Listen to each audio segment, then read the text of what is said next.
ಗುಬ್ಬಿ ಪಟ್ಟಣ ಪಂಚಾಯಿತಿಯಲ್ಲಿ ಶಾಸಕ ಎಸ್ಆರ್ ಶ್ರೀನಿವಾಸ್ ರವರ ನೇತೃತ್ವದಲ್ಲಿ ಸಾಮಾನ್ಯ ಸಭೆ ನಡೆಯಿತು. ಸಾಮಾನ್ಯ ಸಭೆಯಲ್ಲಿ ಬಹು ಮುಖ್ಯವಾಗಿ ಯುಜಿಡಿ ಕಾಮಗಾರಿಯ ಬಗ್ಗೆ ಮಾತನಾಡಿದ ಶಾಸಕರು, ಇನ್ನು 6 ತಿಂಗಳಲ್ಲಿ ಯುಜಿಡಿ ಕಾಮಗಾರಿ ಸಂಪೂರ್ಣವಾಗಿ ಮುಗಿಯುತ್ತದೆ ಎಂದು ತಿಳಿಸಿದರು. ಇದೇ ಸಂದರ್ಭದಲ್ಲಿ ಸದಸ್ಯರು ಹಲವು ವಿಚಾರಗಳ ಬಗ್ಗೆ ಚರ್ಚೆಯನ್ನ ನಡೆಸಿದರು. ಸಭೆಯಲ್ಲಿ ಅಧ್ಯಕ್ಷೆ ಮಂಗಳರಾಜಣ್ಣ, ಉಪಾಧ್ಯಕ್ಷೆ ಮಮತಾ, ತಹಸೀಲ್ದಾರ್ ಬಿ ಆರತಿ, ಪಟ್ಟಣ ಪಂಚಾಯಿತಿ ಮುಖ್ಯಾಧಿಕಾರಿ ಮಂಜುಳಾದೇವಿ ಸೇರಿದಂತೆ ಎಲ್ಲಾ ಸದಸ್ಯರು ಭಾಗಿಯಾಗಿದ್ದರು. ಎನ್ಡಿಎ ಮತ್ತೆ ರೈಸ್ ಸಂಘದವರು ತಮ್ಮ ಅನಿಸಿಕೆಗಳು ಏನು ಅವರು ಏನ್ ಮಾಡೋದಕ್ಕೆ ನನಗೆ ವಿರೋಧ ಮಾಡಿ ನಿಲ್ಲಿಸ್ತಾರ.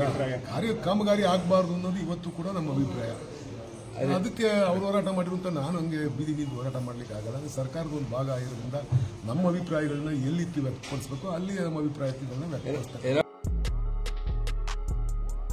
Blue Moon unisex salon makeup studio ಮತ್ತು ಅಕಾಡೆಮಿ ಸ್ವಉದ್ಯೋಗ ಮತ್ತು ಸ್ವಾವಲಂಬನೆಯ ಕನಸು ಕಾಣುತ್ತಿರುವ ವಿದ್ಯಾರ್ಥಿಗಳಿಗೆ ಮತ್ತು ಗೃಹಿಣಿಯರಿಗೆ ಸುವರ್ಣಾವಕಾಶ. 35 ದಿನಗಳ ಪ್ರೊಫೆಷನಲ್ ಮೇಕಪ್ ಆರ್ಟಿಸ್ಟ್ ಕೋರ್ಸ್ಗಳು ನುರಿತ ವೃತ್ತಿಪರ ತರಬೇತುದಾರರಿಂದ ತರಬೇತಿ ಆರಂಭವಾಗಿದೆ. HD makeup, waterproof makeup, nail art, 15 ತರಹದ ಮೇಕಪ್ಗಳು, 15 ತರಹದ ಹೇರ್ ಸ್ಟೈಲ್, 15ಕ್ಕೂ ಹೆಚ್ಚು ಸ್ಯಾರಿ ಡ್ರೈಪಿಂಗ್ಗಳು ಸೇರಿದಂತೆ ಹಲವು ರೀತಿಯ ತರಬೇತಿಗಳು ಡಿಸೆಂಬರ್ 1ರಿಂದ ಆರಂಭವಾಗುತ್ತಿವೆ. 25,000 ರೂಪಾಯಿಗಳಿಗೆ 35 ದಿನಗಳ ಕಾಲ ವಿಶೇಷ ತರಬೇತಿ ಲಭ್ಯವಿದ್ದು ಕೆಲವೇ ಸೀಟುಗಳು ಮಾತ್ರ ಬಾಕಿ ಇವೆ. ಸ್ಥಳ ಕೋಟ್ ಹತ್ತಿರ ಮಿತ್ರ ಟವರ್, ಎಂಜಿ ರಸ್ತೆ, ಗುಬ್ಬಿ.